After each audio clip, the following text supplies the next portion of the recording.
Hey everybody, it's your boy Demi Cinematography. I'm here with Graziano. We're here at Rewind Cinema and we're going to ask some questions. The first question is, what is Rewind Cinema? So Rewind Cinema is a passion project created by moi just a year and a couple of months ago. It's a place that you can bring your family and friends to relive the awesome films of the 80s and 90s, basically. How do you set up a cinema? How do you set up a cinema? Okay, so it's a lot of admin work initially to set up a cinema.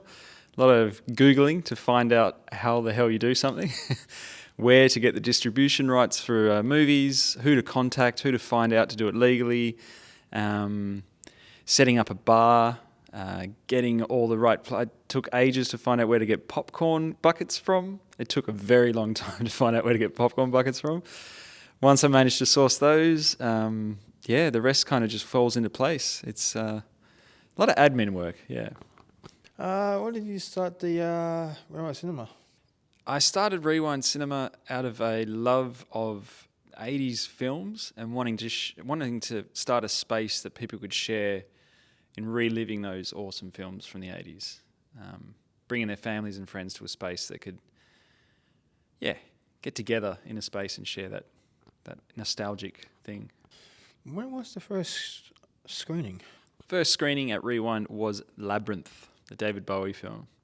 Initially, I started it by wanting to show Neverending Story and Princess Bride. They were the two I wanted to start with Rewind, but I couldn't get the rights to them at the time, so I had to go with the third pick, which was Labyrinth.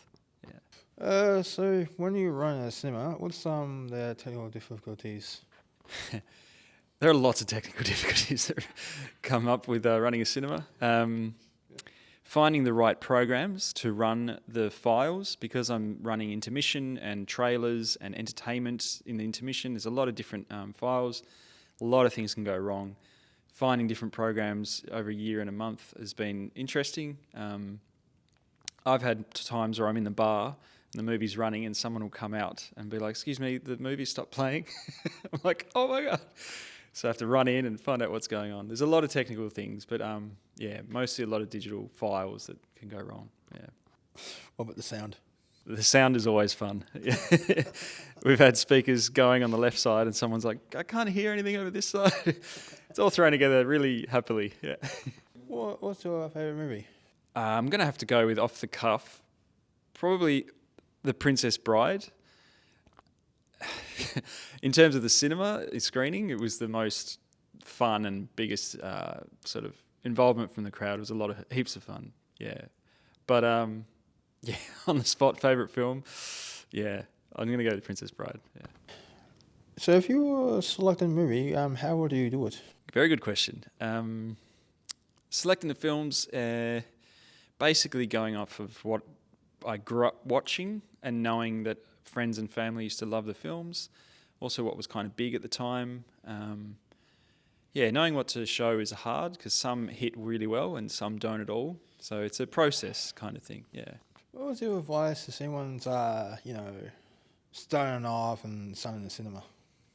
My advice to anyone wanting to start a cinema is jump headfirst into it and get as much information as you can off the cuff and just do it.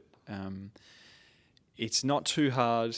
It's a lot of fun, and it's a very good creative outlet. So I highly recommend anyone trying to do it. But just do it. Don't get stopped by anything. Just keep pushing and do your best with it. How do you make the best popcorn? How do you make the best popcorn?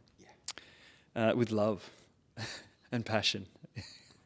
Sourcing the right ingredients. It's all about finding the right ingredients and getting the cinema grade popcorn, and that's what we do at Rewind. We don't skim on the popcorn. It's high quality, top end stuff. I think popcorn's delicious. Yours is more better than the other ones I had.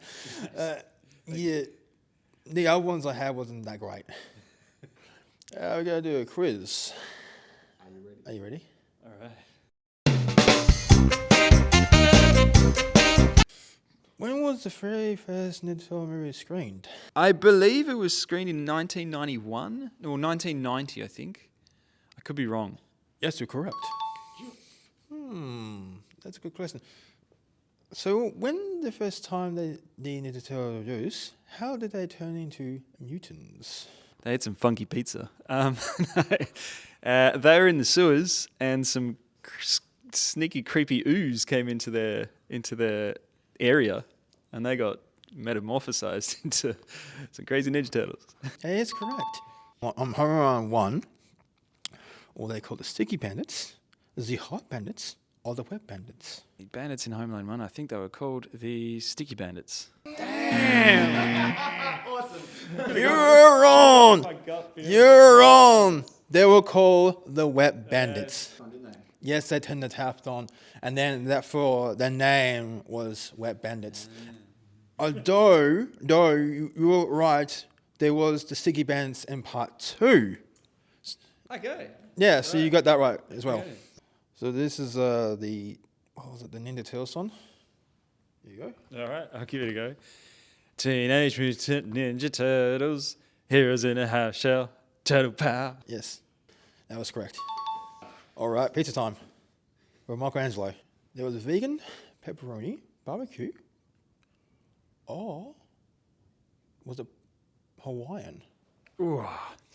I know you didn't like anchovies. It's a pepperoni pizza, for sure. Yes, you're correct. It was, in fact, the pepperoni pizza. And he also does like Palestine on his pizza era. Yeah. Right. Who was the very first henchman of Shredder? I'm drawing a complete blank on that one. It was a Japanese name. Yes. It had two names, first name and last name, but I there was actually a Japanese name. can't remember it. I can't remember it. He also had an anger issue as well. Surprisingly, anger. Yeah. I got to pass on that. It's not coming to me at all. It was Tatsu. It was Tatsu was the very first one of Shredder's henchmen, the very first human. Yeah. Time for the very last question. In Pokemon, what was the very first Pokemon he caught? There's Bulbasaur, Jigglypuff, Charmander, or was it Caterpie? Got any others? Was it a Jigglypuff? It was Caterpie. Yes, it was his very first Pokemon he caught in the Pokemon series.